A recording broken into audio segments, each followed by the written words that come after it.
Ladies and gentlemen, welcome back to the HGC Western Clash. It is the moment that we've all been waiting for. I know plenty of here have watched all of the games over the last 3 days. We thank you for your continued support for Heroes of the Storm, both here in Katowice and, of course, around the globe. But as I said, it is time. So it leaves me with one question. Are you ready for the grand final? I had a figure they might be. Okay. Time to introduce you to our two teams. First up are a team who have had a 6-1 record in the regular season so far in Pro League and came into this as the quiet favourites. They weren't the ultimate favourites, but there was something about them early on as they went 2-0, 3-0, and 3-1. Just a single map dropped. They are, of course, Fnatic. And let's catch up with them and with Shrimpy.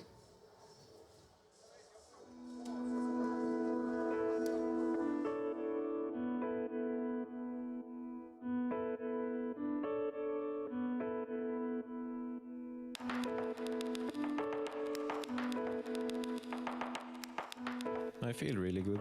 Me personally, I feel like I found a good spot in the team. You know, the drafts are fitting me very well and stuff. And I think the team's drafts are... We have good planned out drafts. We feel good, yeah.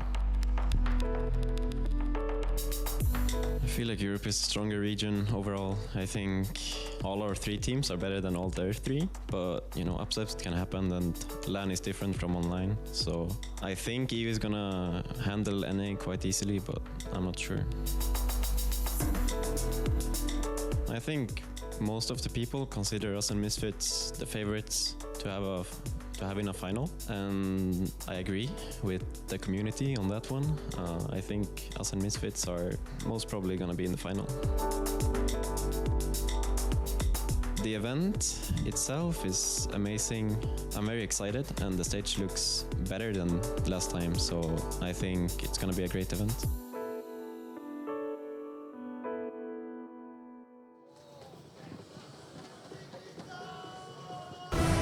Please welcome to the grand final. It is Fnatic!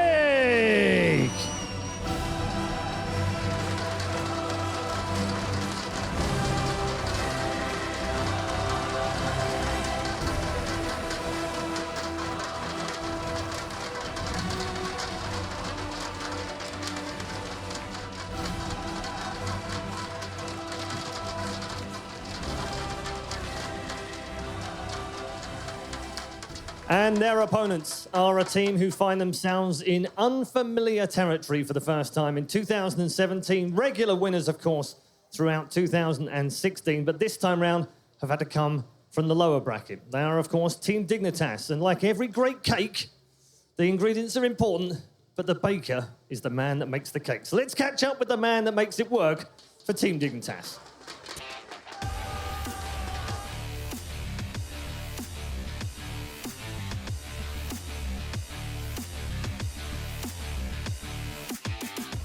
Last year, in Katowice, we actually won it. So to come back here again for a big Heroes tournament where we have a real shot at winning feels great. I've seen the stage. It looks even better than last year, so I'm really excited to get on there and play.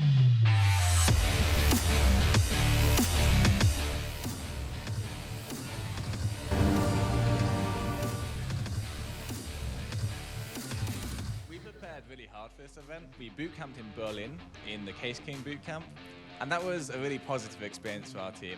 It was the first time with this lineup of 5 that we've really gotten to be together in person and really just work towards improving. I think the favorites of this tournament are the big 3 from Europe. So we've got Misfits, who are probably most people's expectation. I personally don't agree with that so much. Fnatic, obviously a very strong team as well, and us, Team Dignitas.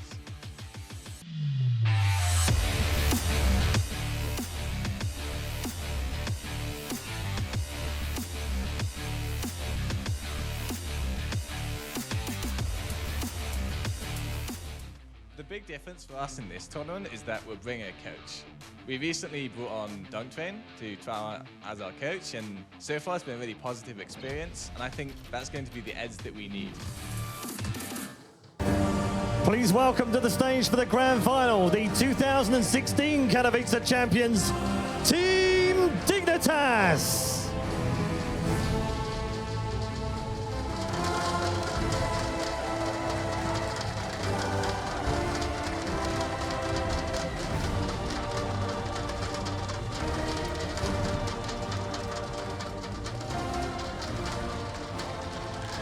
We started this weekend with 8 teams, now only 2 remain, Team Dignitas and Fnatic.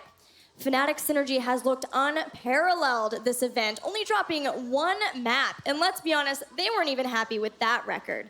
Toucher, can anything stop the powerhouse that is Fnatic? If this was 2016, I would be in a situation where I would be saying dig at LAN, because that is the situation that happened every time. Dig would sometimes flail a bit throughout the tournament, but then when it came down to it, it was an offline event, Dignitas would win in the finals. But at this event, Fnatic have been looking not just like a European team, like a world-class Korean team in the terms of their mechanics and their synergy together. I'm really struggling to find a situation where Dignitas could take it. Well, one thing that Dignitas have shown is their adaptation in draft mid-series. Grubby, I know you were so excited to see that in their last series versus Misfits. I was frustrated, Gilly, with their game 1 and 2 drafts, and it just really turned around.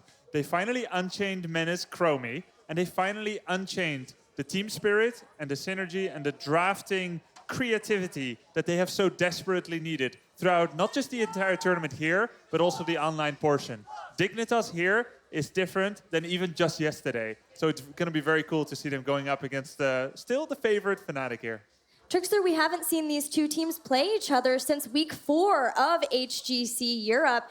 And let's be honest, Fnatic are not facing the same Dignitas. No, they're not. In fact, that was a series that went to game number 5. Many would say that Dignitas only had a chance because Fnatic was less disciplined towards their later stages of the series. But this time, here in the Western Clash, Fnatic is a new monster, but right now, so is Dignitas. Those last 2 games, I am just, whoo, that was hot.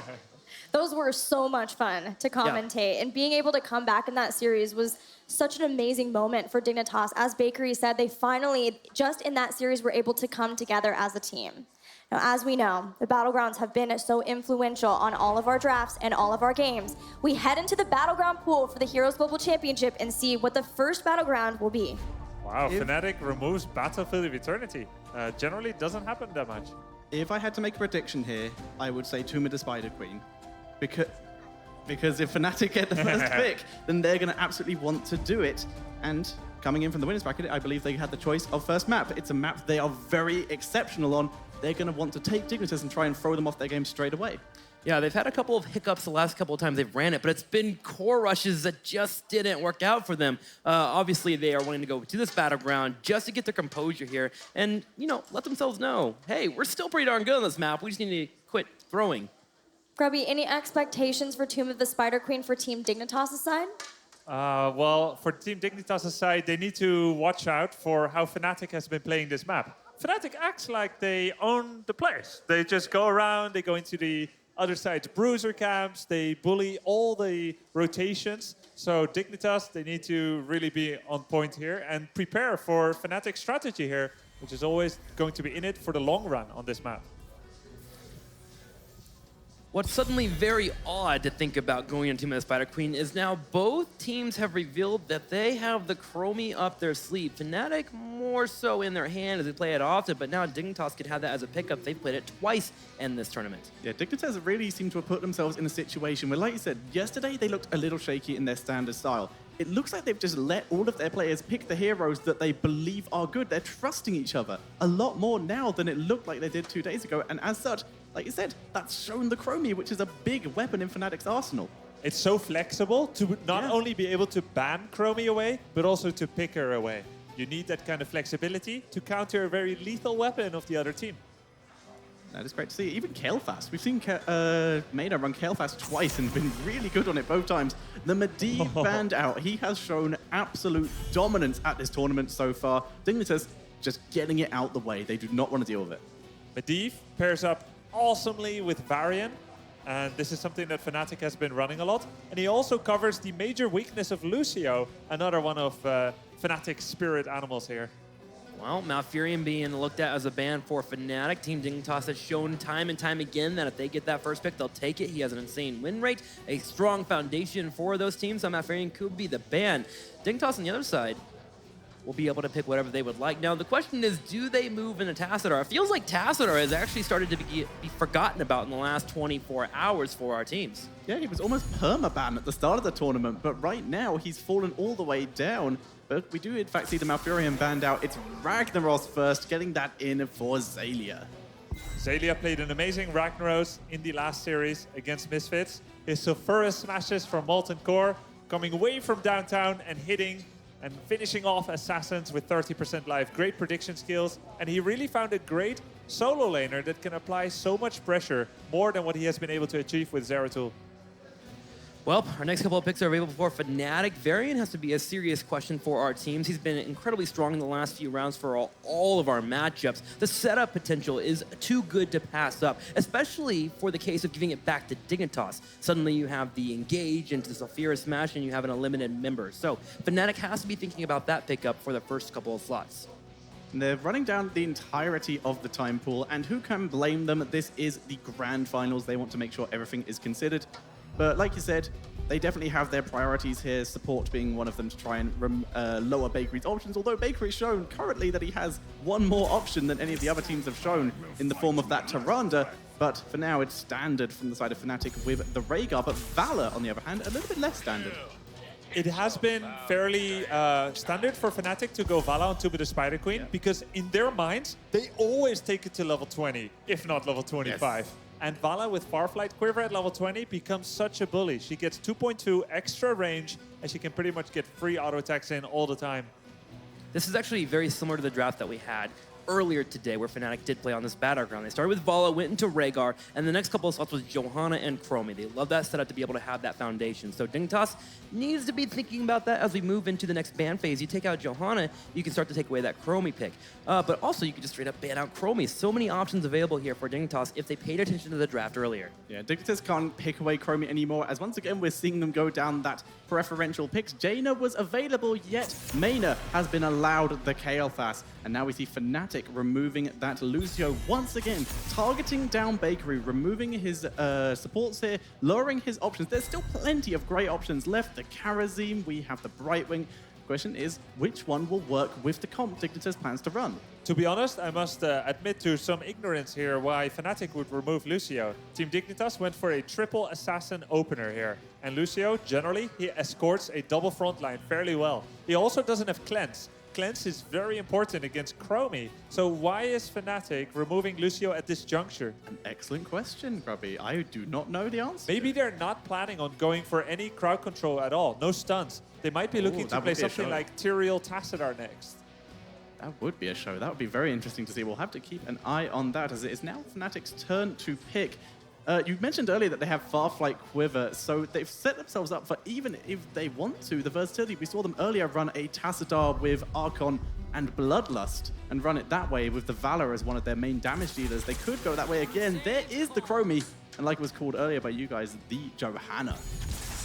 Yep. Wow, insta-pick Stitches! Nice. Dignitas showing up with the fun picks. JPL, for those who don't know, ran Stitches quite a few times last year, and it was terrifying. And this is one of the most old-fashioned combos in the game. The Stitches hook into Tyrande stun, vulnerable from Tyrande, blow up whoever is left, and Chromie has walked right into that trap. One of the things that you want to have when you're facing off against the Stitches is a way to go for a major engage. That's not available for Fnatic right now. They have their Vala, they have their Rhaegar, they have Chromie, and Johanna has no immediate initiation. So suddenly, the Stitches picks makes a lot of sense. Now, what is the pick here for Fnatic to get that initiation? Well, they don't have a solo laner yet, and Leoric is off the table, so they need a solo laner with Engage. Well, I'm thinking about a certain orc with a giant hammer. I'm thinking Thrall here, maybe. I like that idea. Yeah, I haven't seen Thrall in a really while. good. You get your Sunder to go for the engage if you would like. You can set up the flanks, but Tyrael will be the choice instead. Tyrael can be used as a Druid drop in, drop the Sanctification. The rest of the team does show up, but I think I would have liked the Thrall a little more. Tyrael also does have a talent that gives movement speed to his allies, or even more movement speed to his True. allies through Smite, which he can use as an extra escape mechanic. He's one of the best heroes for getting his allies out of danger, outside of maybe Falstad, who just gusts once the Gorge or the hook is over. Well, we've seen both of the drafts now. We know it's Tomb of the Spider Queen, Fnatic's favorite. Grubby, Whose draft do you like more? I mean, Dignitas, they're having some fun with it. They're putting Bakery on a hero he likes to play with lots of damage. So much damage on the side of Dignitas, but I do think it's a difficult comp to execute. Fnatic, they have their comfort picks. I'm leaning slightly in favor of Fnatic. I think I actually agree here for different reasons. If Fnatic's Chromie plays slightly more reserved than we've seen in the past and doesn't do Sandblast to sit in the middle of nowhere, because that's where the Stitches hook comes out, they should be fine and should be able to handle the comp of Dignitas. But you do have to consider Dignitas has been on fire. Tyrande, I'm not sure her healing can keep up. Yes, she's going to blow up anyone who gets hooked, but I'm not sure her healing can keep up with what Chromie can do. So I'm going to lean in the direction of Fnatic. I have to as well. I think that with the Fnatic comfort picks, that's going to be such a huge factor for them being able to take out, especially on Tomb of the Spider Queen. But I love that Dignitas are bringing out everything here. They say, well, the cat's out of the bag. We've played Tyrande already. We've played Kael'thas, so let's just go ahead and continue using them. Yeah. I hope we're wrong, honestly. I want to see Stitches combos into Toronto Luna Flare into people being blown up and Fnatic get put on the back foot for the first time in this tournament. All right. We are ready for game number 1 of the grand finals of the Western Clash. So for the cast, we head over to Dreadnought and Kaldor. Thank you, Gillian. Welcome, ladies and gentlemen, to the first game in the best of 5 series here, the grand final of the Western Clash between Fnatic and Dignitas. Starting to the left side of the map, give it up for Team Fnatic! We have Wooby on the Tyrael, Shrimpy on the Chromie, Breeze playing the Johanna, Smexy on Rhaegar, and Quacknix is playing Vala. And on the red-hand side is the underdog Dignitas, where we're going to have Tychus played by Snitch. JPL there on the Stitches with the hooks. Bakery on the Tyrande looking for the kill composition. Zalia, as always, on the Ragnaros. And Mene gonna be on the Kael'thas. Let's hear it up for Dignitas. Absolutely fantastic series that we had in the last game where Dignitas turned it around with a reverse sweep against Misfits. They find themselves in the finals right now, and I mean, these comps are absolutely thrilling, Dreadnought. We have the good old Stitches Tyrande back to business. Yeah, they've got Kael'thas to be able to get a prep, you know, whenever Stitches is not there for the hook. And so it's a little bit of what we already saw. Dignitas run on BOE. It should struggle a little bit more on Tomb. Again, the lack of wave clear this comp has.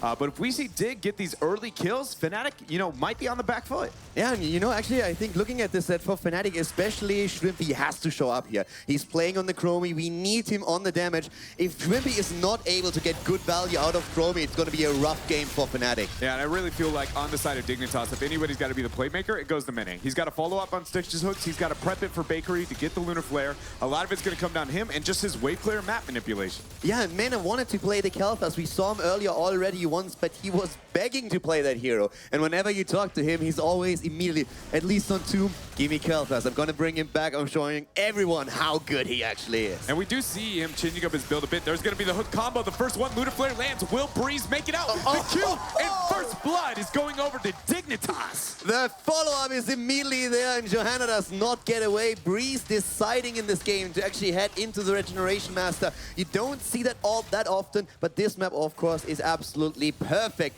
to go into the Regeneration Master for the Globes here. But in this case, no Iron Skin or Regeneration Master, no nothing could save him from certain death. Beautiful double juke there for Shwimpy, but it hits a point where it may cost him his life. The bomb goes up, and Mene is going to get another kill. And I mean, with that many CC zoning off that exit, you know, you can't blame Shwimpy. It's just with that low of a health pool, and that much CC, Dignitas here is playing their composition perfectly so far. Yeah, definitely. I mean, they came out of the gate swinging in this game, and they have the momentum going for them. There's, of course, two aspects to it at this point. They played for a long time already today. They had very little breaks, but they are warmed up, and they ride that momentum train. They go for Smexy. Mene, he delivers, goes in with the Gravity Labs, and this is kill number 3 for Team Dignitas. And that's exactly what I'm talking about. Mene has to be the playmaker here for Dig, and right now he is setting up 3 kills in a row for this team.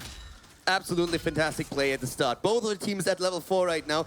And we have on the gems actually a bit of a lead here, at least for now, for Dignitas. They already turned in 90, still hold roughly 20 through 30, but they're actually rotating around and they get another kill. They're just completely dominating the early game here. The 4-man rotation of Fnatic does not stand a chance against Dignitas. And this is just Dig catching off Fnatic by surprise. They didn't expect it. You know, we know Europe's approach to this map for so long has been worry about the waves, manipulate the minions, the gems, and that's how we're going to win the game after opening up the map. And Dignitas has just thrown that out the window. They're just, we're going a kill comp. We're going to apply so much pressure, and against a Chromie comp, I can see it working.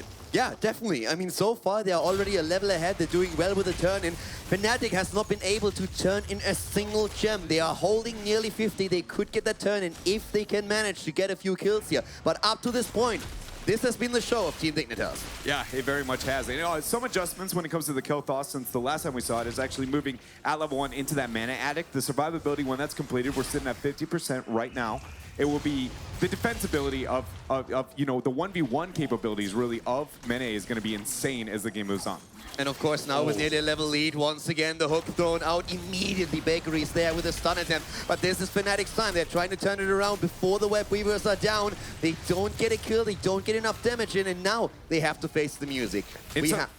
I was just going to say, for Dignitas, it's very important for them to capitalize on these web weavers. Obviously, you can always say that, but it's more so in this case than we normally see, purely based on the fact that their sieging is not very good. And if they can open up this map, it's going to cripple that mobility for Fnatic to move in to get those turn-ins, because there's such a threat with that Toronto, with that Stitches, and with that Kel'Thas. And let's not forget, as the game continues, especially Smexy is going to have more tools available to just take some of that pressure away. A good cleanse can cleanse out that hook, and he is fantastic on the hero. Smexy definitely one of the best supports that we are seeing in the European scene. Breeze moving far out, by the way, trying to push the web weavers back here. And so far, Dignitas still holding that level lead. Yeah, they are very much probably going to be able to dictate the pace of this game until Fnatic either sneaks a turn in or they both are going to be matching at that 10. We have to keep in mind, though, in one level, when Fnatic ends up hitting level 8, we're going to have Chromie have the opportunity to pick up heroics. And there's nothing close to a surviving tool on the side of Dignitas. It's not like, you know, Toronto healing is about the lowest healing in the entire game and is not going to be able to deal with that, and there is no cleanse for Dig. Yeah, that's definitely going to be a big problem for them here and something that they have to manage later on. That's also one of the reasons why it's so important to now snowball a little bit with a strong early game. Another hook missed though, and they really depend on the hooks of JPL and the main of follow-up. Shrimpy is trying to deliver. We're talking about his importance in this game right now, and he is pressuring Mena.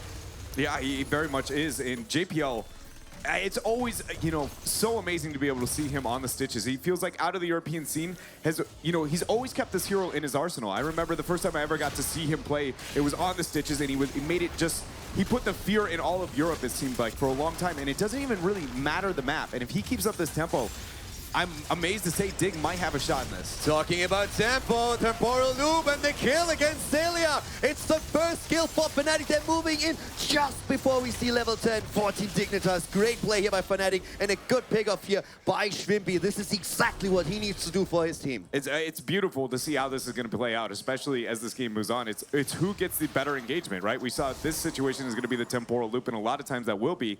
But Dignitas is going to be, they aren't going to be walking away. Typically, when you see that temporal loop, it's like, okay, look for the cleanse, try and pull away.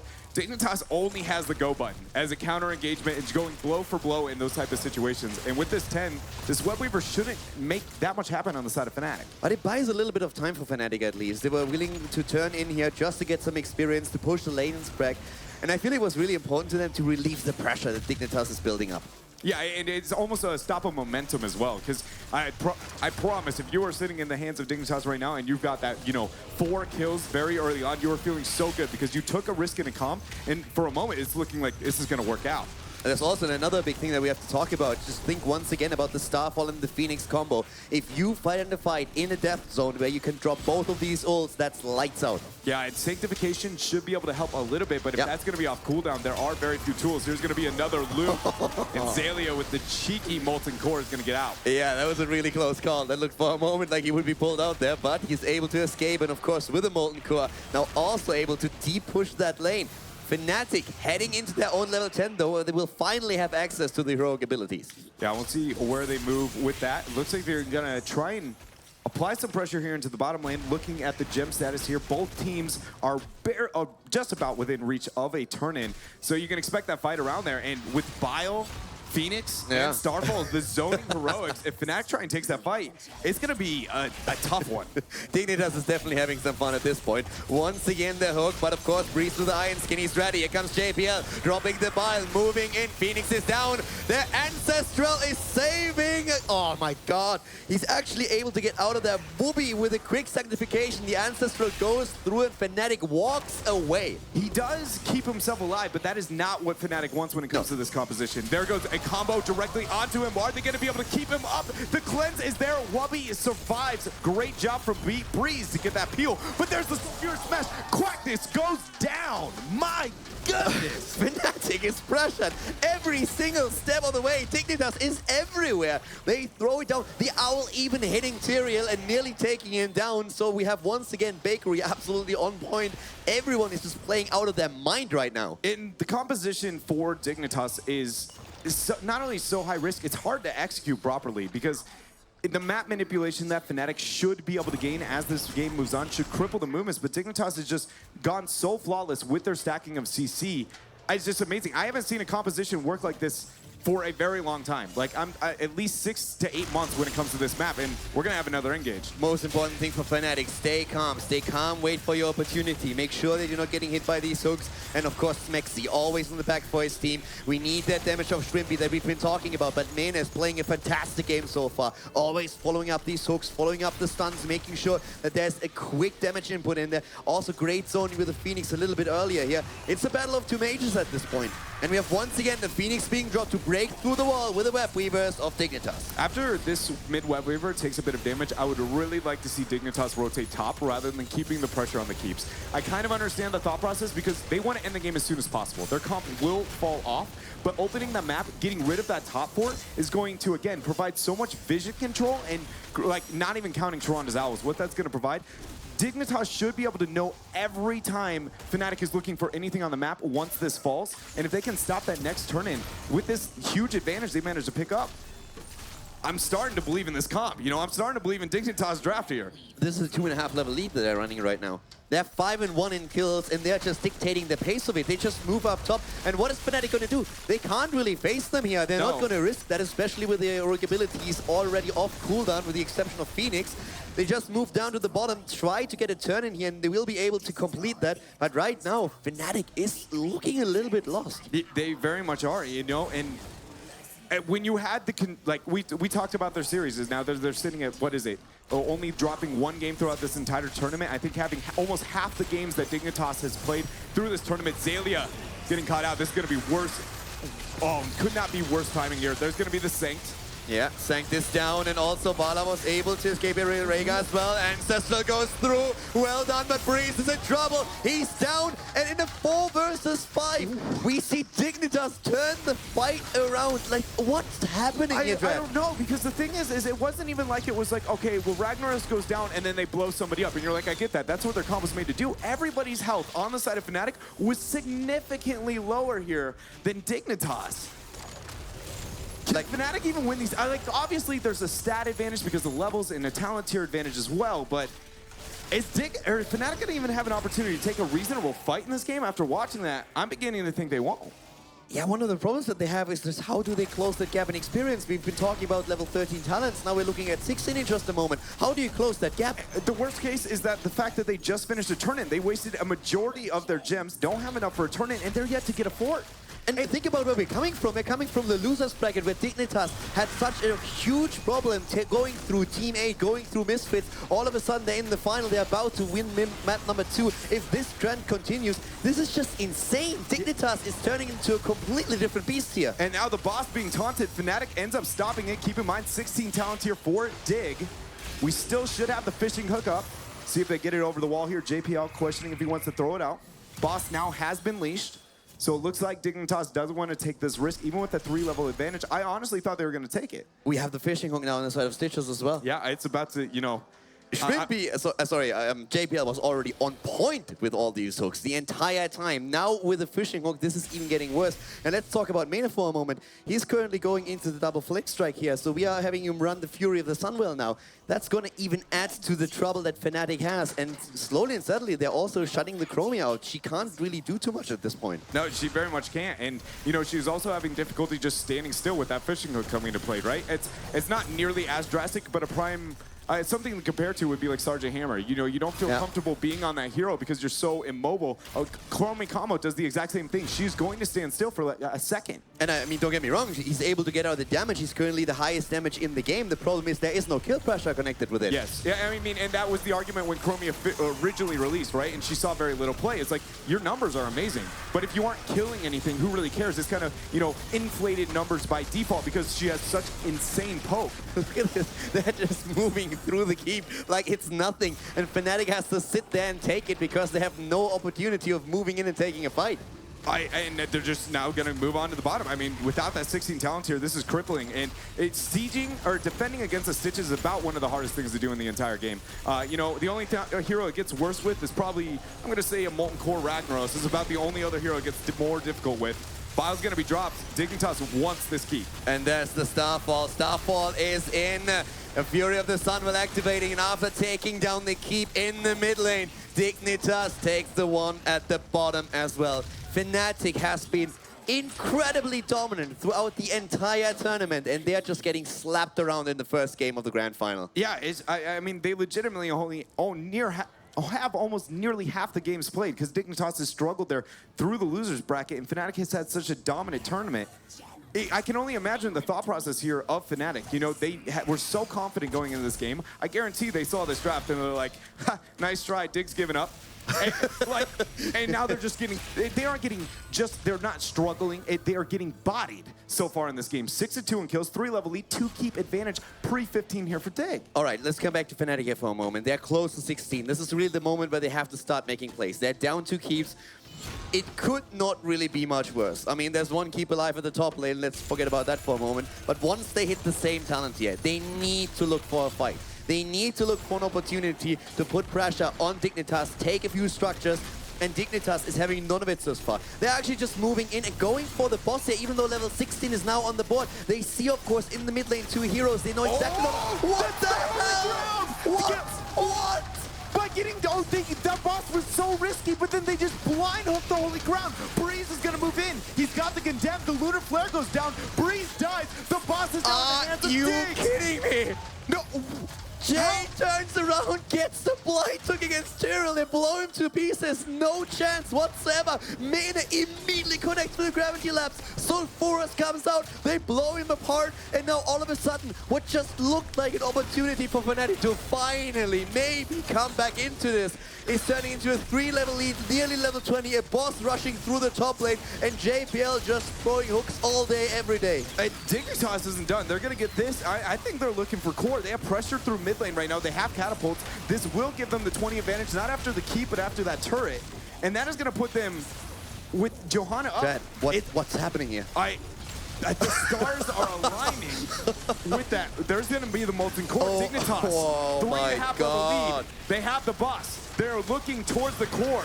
On home turf for Fnatic. Tomb of the Spider Queen. 16 minutes in. Dignitas goes with 40%. The Chromie is down. The game is over. Team Dignitas crushes Fnatic in the first game of the grand final and takes the lead. What did we just witness? I mean, I have no idea what just happened. It looked like Dignitas just threw the rule book and said, like, we are going to stomp through this. They were like, you can play your game, but we're sick of, you know, trying to play this, what you say, quote unquote, is meta. Because we are, in fact, just going to have fun. We're going to come in, and it looks like now their plan is just going to be wrecking. And if you're Fnatic, are you just sitting here going, like, what, that momentum? Like, because you know, it's just every time it gets to land, and you're like, Dignitas so powerful on the land, and they're feeling, this is our tournament, this is our tournament. And then game 1, you look at the draft, you're probably confident, and then you get 3-level leaded. If you're Fnatic right now, you turn around and you just ask, guys, what just happened? You got to figure it out, because you may lose, you know, the Western Clash Grand Finals if you don't. But either way, we have to see what our panel had to say about that game. Guys, what did you think?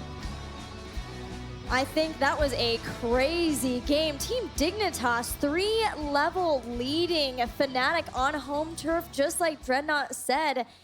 Toucher, there's a point that you brought up when we started this series, and I want to elaborate even more. And Team Dignitas seems to have found not only just like come together their synergy, but they have this newfound trust in each and every one of each other. Absolutely, and this is something that the Stitches Tyrande comp that we've seen a lot is actually very inclusive in the fact that if Stitches throws the hook, Tyrande doesn't wait for the hook to land. She throws out the stun first because you are trusting your team to follow up on that, and you're trusting your team to make sure that you are able to kill that person. And this is the perfect example of that. It's not just the Lunar Flare, but it's also Zelia's Sulfurous Smash. The hook comes and everyone just blindly trusts it. They 100-0 Tyrael just like that. I mean, when you have JPL throwing out the hooks, why not trust him, man? He had an insane accurate ratio there, landing all those hooks. And it's really cool to see. I think the next question is, how do you derail Dignitas from this hype train? They are just on full momentum right now. I mean, this didn't make any sense. You get put off of a support that doesn't have cleanse. In Lucio, you have other options, Karazim, Rhaegar, and well, not Rhaegar, but you have supports with cleanse. And then you go up against Chromie with Temporal Loop, who has just been taking names. Fnatic just keep winning with this. And then you go with Tyrande, like it doesn't make any sense. You don't have enough heals. But you know what? Never came into question. They just attack, they bulldoze Fnatic. Yeah, and this is what I said at the start. I didn't think Dignitas had enough healing. But it turns out you don't need to heal your team if the enemy is too dead to do damage to them. It was such a good comp. They just blew everyone up. They take the question of, okay, what if Chromie initiates? What do we do? And say, well, what if we initiate and start everything? So, yeah, they take the entire idea of Chromie and flip it on its head. Well, that was an explosive game number 1, but it is a full best-of-5 series. We want to hear what you think of this grand finals and that crazy game number 1. So tweet using the hashtag HGC. Let us know what you think. We're headed to a quick break. When we return, we'll have game number 2 of our grand finals.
King has fallen.